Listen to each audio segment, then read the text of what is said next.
লক্ষ্মীর ভান্ডারের লোভে, লক্ষ্মীর ভান্ডারের ললিপপ দেখিয়ে ভোটের রাজনীতি করে এক শ্রেণীর সরকারি আমলা যারা দালালি করে, যে রাজ্যের মুখ্যমন্ত্রী, রাজ্যের প্রশাসনিক প্রধান, স্বরাষ্ট্রমন্ত্রী, তিনি বলছেন নিচুতলার পুলিশ ঘুষ খায়। এ কি লজ্জার কথা? পুলিশ মন্ত্রী বলছেন নিচুতলার পুলিশ তারা ঘুষ খায়, উপরতলার পুলিশ তারা সাধু সন্ত, তারা একবারে ঝকঝকে টকটকে জামা প্যান্ট পরে থাকে।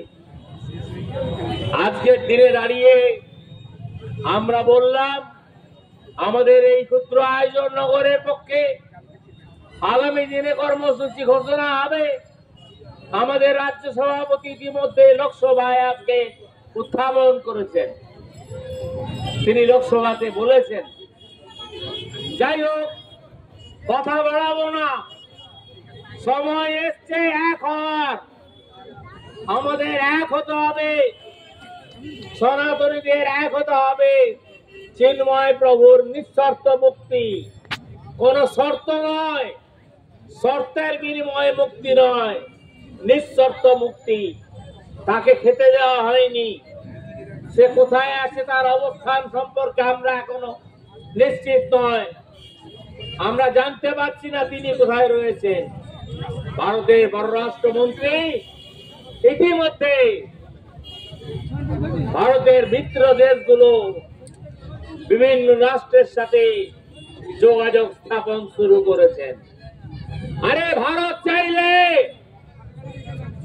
10 মিনিটের মধ্যে বাংলাদেশ নামক দেশটা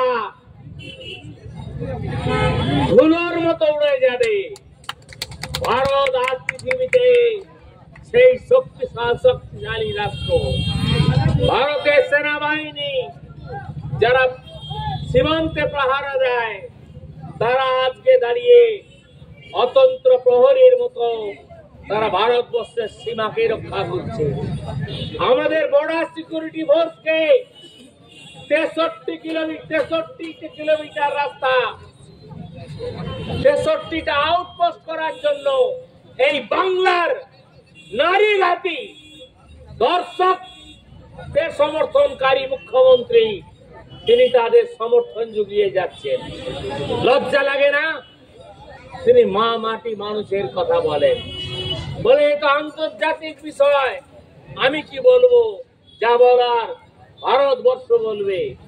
হ্যাঁ, ভারতবর্ষ তো বলবে। আজকে বলছে পশ্চিমবঙ্গের রাজভবনটা নাকি ওয়াকফ প্রপার্টি।